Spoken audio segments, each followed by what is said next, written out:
Hello there, people of the internet. I'm doing a little video series where I check out all sorts of different cartridges that I happen to have and talk about whether or not we would use them for hunting purposes. And today we're going to be looking at 8mm Mauser. I'm doing this in an effort to try and earn my way up to 100,000 subscribers, on top of a little mini series where I'm doing all of my guns, and I'm talking about the history and development and why they exist and whatnot. That's also part of this little series. But with today's topic of 8mm Mauser, if you like this kind of stuff, subscribe to the channel because I am trying to reach that 100,000 subscriber mark. I don't need my notebook for this one because 8mm Mauser is one of my all-time favorite cartridges, and so as a result I basically have everything memorized. Now, the modern 8mm Mauser, this is Turkish stuff. The modern 8mm Mauser is a .323 diameter bullet. However, as people point out literally in every video that I make about 8mm Mauser, they used to be a .318 diameter bullet. Good luck finding ammunition with that .318 diameter projectile. But people tell me about that all the time, but for the most part, like 99.9% of the ammunition you're going to find is a .323 diameter projectile or somewhere in that ballpark. Of course, your military surplus ammunition is going to have some variations in width and size just because of the nature of their mass manufacturing capabilities. Now, 8mm Mauser, there is a lot on the commercial market that can be done with it, and there's, for the most part, a lot of variations of 8mm Mauser, but it is, by every stretch of the imagination, there's something alive on my camera. I'm just going to let it do what it's doing there, I guess. But 8mm Mauser, for every stretch of the imagination, is a full power cartridge, and typically there are two different kinds of projectiles that are launched from 8mm Mauser. It's going to be a 155 grain projectile, which is going to travel at about 3,000 feet per second. This Turkish stuff varies by year. I find that the 1941 production, the early World War II stuff, tends to travel more around the lines of 3,100 to 3,200 feet per second, which is a heavy bullet traveling incredibly fast, and that's what we have right here. But your 150 grain projectile is going to travel on average about 3,000 feet per second from an 8mm Mauser, which is absolutely insane. And you have the next end of the spectrum, which is your heavier projectiles. Those are going to be a 197, 198 grain projectile-ish, somewhere around that ballpark. Again, you're going to see some variations in bullet weight, but it's going to be around that ballpark of 197, 198 grain. And they're going to travel, depending on the loading that you get, anywhere from 25 to 2,600 feet per second. There is going to be some variations with that as well. But still, a 190, we're just going to say 200 grain projectile to kind of round that number out some. A 200 grain projectile traveling at about 25, 2,600 feet per second is an insanely heavy projectile traveling at absolutely insane speeds. Like overwhelmingly fast speeds. To put that into some perspective, the 45 ACP has a 230 grain bullet, so slightly heavier, not much, a 30 grain projectile. That's going to be like your extremely lightweight versions of 22 long rifle, very, very small, minor amount of mass. But it's going to be slightly heavier than your 8mm Mauser, I will give it that. But 45 ACP is a 230 grain projectile traveling at about 850 feet per second. The 8mm Mauser is a 200 grain projectile traveling at 2,600 feet per second. That is insanely powerful. So the 8mm Mauser is one that I don't necessarily use all that often for hunting, but I do find myself using it very often as an outdoors rifle. Now, the difference between a hunting rifle and an outdoors rifle, if I'm camping or traveling or walking or hiking or doing something like that, I'm not out there to take game. I'm out there with a rifle because if something decides to cause me problems or attack me, I want to have a rifle on standby. And having an 8mm Mauser, that is a ridiculously powerful round, and I want that threat to be stopped basically immediately. So I actually find myself pretty regularly with my Car 98 here or my Yugo 2447 there, and I will go out with some commercial modern production, for reliability's sake, commercial modern production 8mm, and whenever I go camping or outdoorsing or hiking or something like that, typically I bring an 8mm Mauser rifle with me with those heavy 197, 198 grain projectile loads, typically soft points. And that should take care of pretty much anything it is that I ever come across. I've only had to use that rifle one time whenever I came across a boar, and the boar was not very happy that I was there. Okay, so 8mm Mauser, yeah, absolutely 110% can be used for small, medium, and large game. However, bear in mind, if you're going after small game, there's not going to be much left.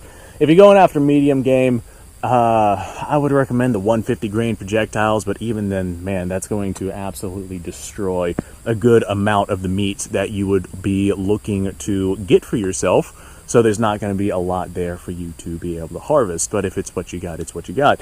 Now, if you're going after large game, then yeah, the 8mm Mauser, especially if you rock the heavier grain projectiles, is absolutely adequate to be able to handle those larger game animals. So what we're going to do now, I have a couple of 8mm Mauser rifles out here with a couple of different cartridges. I'm going to once again grab one of my water jugs here, set it out there, hit it with an 8mm Mauser, and we're going to watch it turn into mist. The ammunition we're firing today is Turkish surplus, not always all that reliable, so we might have some clicks out here before it actually gets set off. But this is 1941 production, and that tends to be stuff that is a little bit more on the reliable side. So from our Car 98, this has a regular 19-pound firing pin spring inside of it. Let's see if this one fires at our water jug there. Nope, failure to fire, as is expected. And that is pretty typical for this stuff. Let's go ahead and send another one here. Try again here. There we go. She fired that time, and that absolutely obliterated that poor little water jug. There ain't nothing left of that one. I do have my Yugo 2447, which has like a 24, 26 pound firing pin spring in it, something like that. And this right here does set these off a little bit more reliably. Not all that much more reliably, but a little bit more reliably. Let's send one into the car down there, because why not? Let's see if this actually goes off here. Yeah, that one went off that time. Fantastic. And now I have to clean both of these rifles because this is corrosive ammunition. I got one more round here. May as well send it down range. You know what? Since I have this one more round, I'm just going to go ahead and put this one into the dirt, and we'll have a look at the hole that that is made inside of the dirt with this full power 8mm Mauser round. Okay, let's go ahead, cycle that out, and let's walk down there and have a look at that hole. Alright, so what we can see here, we got ourselves a fist-size hole. It's probably about 4 inches or so deep from the actual ground line where it was shot. That is a serious hole. That's a lot of energy that was transferred onto the ground, and our bullet is probably about, I don't know, 2-3 feet deep inside of this thing. I'm not even going to try to find that bullet, but that's a lot of energy transfer that was imparted into that dirt there. And here's our water jug, in case you guys wanted to see it. Huge amount of energy transferred onto that target. Alright, if you want to take 8mm Mauser out hunting, people have been doing it very successfully for a very long time. Yes, you absolutely can. With what I've been showing so far inside of this series, I showed 30-06, 308, now 8mm Mauser. All of these cartridges are 110% capable at taking basically anything it is that you aim and pull the trigger at. Especially if you're using the right ammunition for the job. If you're going to go medium game hunting, I recommend the 150, 155 grain projectiles. If you're going large game hunting, 197, 198 grain. That's just my particular recommendation. But as we can see from the water jug and from the fist-sized hole in the ground, 8mm Mauser absolutely packs plenty of a punch. Absolutely plenty of a punch.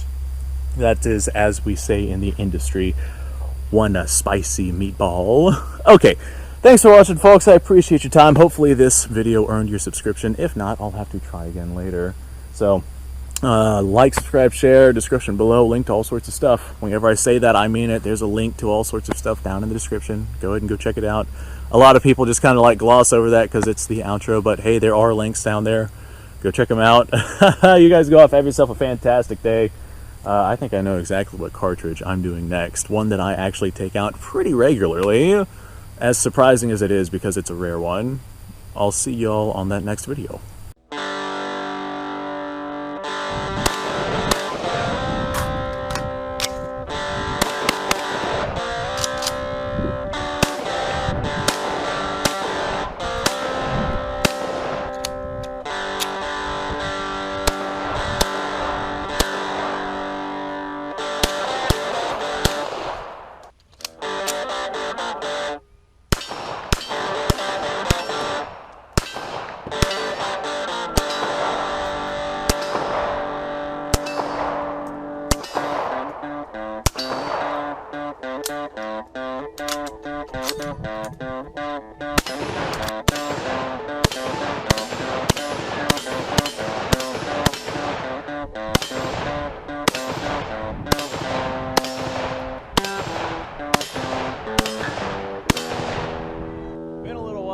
I've done this.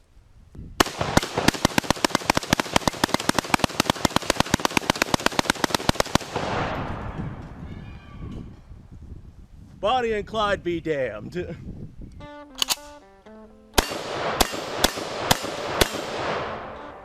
Poor man's Garrett.